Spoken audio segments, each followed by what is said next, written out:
Hey everyone, and welcome back to my channel. My name is Josh and this is your stimulus check update for the second stimulus package for Tuesday, July 21st. I hope everyone is off to a good and safe week so far. In this video, I'll be discussing both the first and second stimulus checks, including now with the Senate back in Washington, we're inching that much closer to passing this next relief package. I'll also be discussing President Trump's meeting with members of Congress, when we can expect the next stimulus package to pass, and then I'll be wrapping up this video by answering some of the comments and questions that I received in my previous video. But first, if you wouldn't mind real quickly liking this video, giving me a big thumbs up, it really just helps with the YouTube algorithm in terms of pushing this video out to other viewers like you, and hopefully helping other people like you as well. Okay, so Democratic Senator Elizabeth Warren is making one last strong push for the cancellation of student loans to be in the next stimulus package. Warren, alongside Senate Minority Leader Chuck Schumer, are both on board with this proposal. They would like to cancel at least $10,000 per person who has student loan debt. Remember, this is also something that Warren was pushing during her presidential run as well. Now, the cancellation of student loan debt has been something widely pushed by many Democrats. Elizabeth Warren took to Twitter to say, "People outside of Washington get it. One way to address the economic crisis facing working families is to broadly cancel student loan debt. That's why I'm fighting with Senator Schumer and Senator Murray to include it in the next relief package." Okay, so I totally get that. The cancellation of student loan debt would greatly help many people. All types of debt are a major issue in this country, student debt being one of them. If people were relieved of student loan debt, they would have a lot more money freed up each month, and they could potentially actually save up for a house or to spend otherwise in the economy. There are some real benefits to doing that. However, on the flip side of things, this also creates more government spending. Also, would it really be fair to those people who worked extremely hard and put all their money towards their student loan debt, paying it all off, when they could have just waited maybe a year or two longer and the government would have bailed them out at that point in time? There would most likely be a lot of people upset who had already paid off all their student loan debt because they wouldn't be receiving anything in that case. What are your guys' personal thoughts on this?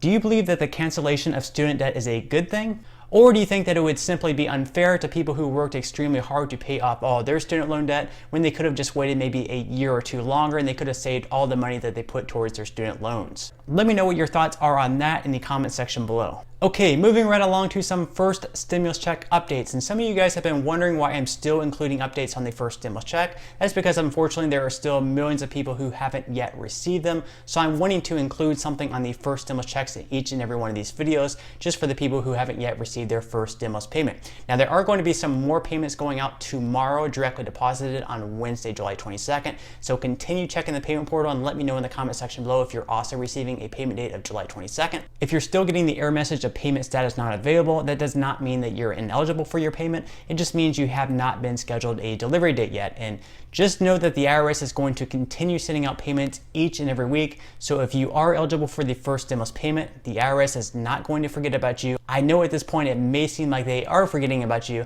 but trust me, you will eventually receive your stimulus payment. They're just extremely slow, but they're going to continue sending out checks each and every week until everyone gets paid. Also, if you are an expat living abroad outside the United States, you should be receiving your payment no later than the end of this week by direct deposit if you do have a US-based bank. Now, if you do not have a US-based bank, it is going to take a little bit longer, unfortunately, because they're going to have to be mailing your stimulus payment instead. Finally, if you do have any questions about your first stimulus payment, you can always call the IRS. Their number is 1-800-919-9835, and I would recommend to call them a little bit earlier in the day, just because generally there is a little bit longer of a hold time. Finally, it is also my hope that if we do pass the next round of stimulus payments and those payments start going out, I hope everyone who still hasn't yet received their first stimulus payment has their second stimulus payment and their first stimulus payment included together in just one joint payment. That way they're not having all these payments spread out.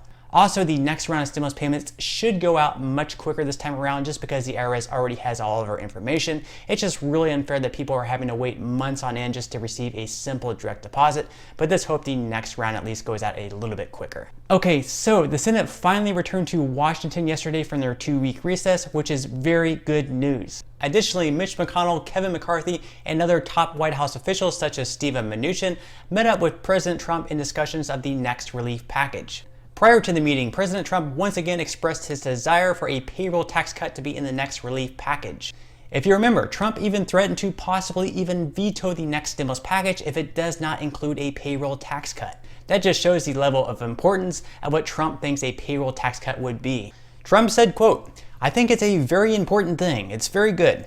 It's been proven to be successful, it's a big savings for the people, and it's a tremendous saving. Trump went on to say, I think it's an incentive for companies to hire their workers back and to keep their workers.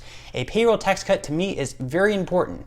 We're working on it. I don't think there's too much dispute as to the level of importance to one. Well, I guess the main dispute here would be coming from Nancy Pelosi and other members of Congress who believe that a payroll tax cut is not the best way to go here. If you remember, President Obama implemented a payroll tax cut back in 2011 through 2012. However, Pelosi believes that we're just in a different crisis right now. Now, obviously, a payroll tax cut would be an incredible boost to workers' take-home pay, but the two big downfalls is that it could deplete the Social Security fund, which is already facing shortfalls, and it's also not helping the millions of Americans that are still unemployed. So obviously there are both pros and cons to a payroll tax cut. What do you guys personally think about this? Would you like to see a payroll tax cut in the next relief package, or do you believe that it's something that simply won't help that much right now? Let me know what your thoughts are in the comment section below. Stephen Mnuchin said they'll be starting the next relief package with a goal of spending around $1 trillion, and he thinks it's going to make a good impact. In addition to children and jobs, Mnuchin said the focus in the next relief package will be to develop a vaccine for the virus. Mnuchin said that he wants to have a vaccine ready for emergency use by the end of the year. Lofty goals on Mnuchin's part. Mnuchin went on to say that members of Congress are focused on passing the next relief package before the end of July, which is also when the federal unemployment boost is set to expire. Mnuchin also noted that the next stimulus package will extend the federal unemployment benefits. However, it is going to be corrected so people won't be earning more on unemployment than they were at their prior jobs. This was seen as a problem because if you remember, 2/3 of the people on unemployment were receiving more than they were at their prior jobs, and 20% of the people on unemployment were earning double or more than they were at their prior jobs. And of course, to be fair, you also had people who had lost their jobs through no fault of their own, and they ended up actually earning less on unemployment than they were at their prior jobs. It's just a very, very sad situation overall. So what do you guys think about this? Do you believe that the unemployment benefits should be extended again for the full $600, or do you believe they should be reduced so people aren't earning more on unemployment than what they were at their prior jobs? Let me know what your thoughts are in the comment section below. Mnuchin went on to say the new relief package should include tax credits for employers to motivate them to bring workers back, in addition to money for states for schools to reopen safely. Liability protection is another great importance to Mnuchin and other GOP senators, and it's likely to be seen in the next relief package. Mnuchin noted, quote, "We want to make sure that frivolous lawsuits don't prevent schools, universities, and businesses from reopening." Now, in your personal opinion, do you believe that businesses should be shielded from lawsuits from their employees and customers in relation to the virus as long as they're acting in good faith? Or do you believe that business owners should be able to be sued even if they are acting in good faith? Let me know what your thoughts are in the comment section below. A second stimulus check is also expected to be in the next stimulus package as well.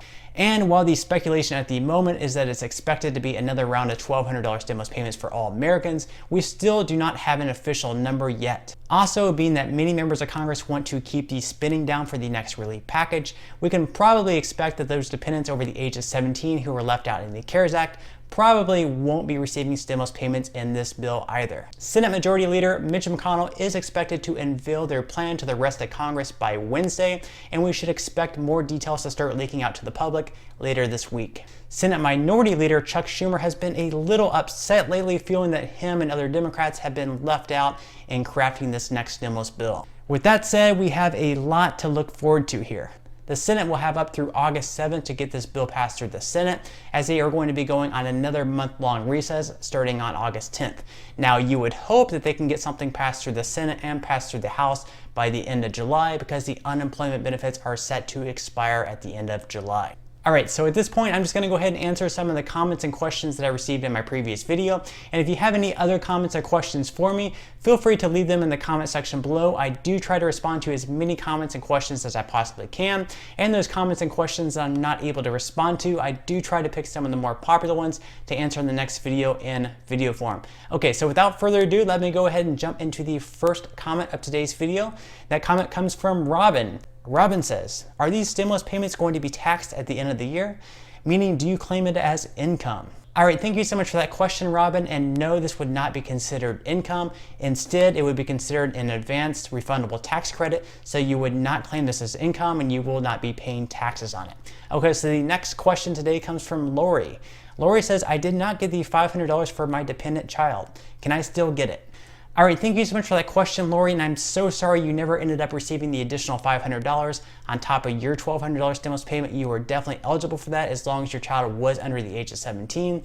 Now, what the IRS is saying for now is, unfortunately, we have to wait until next year to file our taxes, where at that point in time, we can claim the extra $500 credit. I wish they would change their thought process on that. And maybe whenever the next round of stimulus checks go out, if the next bill does pass, maybe they can include that in the next round of stimulus payments. If they do have a way of doing it, I would think that they would. And let's hope that they do. But for now, what they're saying is that we have to wait until next year to file our taxes to receive that $500 credit, which is extremely unfortunate. All right, so on that note, I'm gonna go ahead and wrap up this video. If you did enjoy the content in this video and you'd like to see more videos like it, please consider subscribing to my YouTube channel. It is completely free to do so, and it's a great support to me. Also, if you would like to receive 2 free stocks from Webull, the second stock valued all the way up to $1,400, feel free to claim those 2 free stocks by clicking the link in the description box below. And until next time, I'll see you guys, and I hope you have a great day today.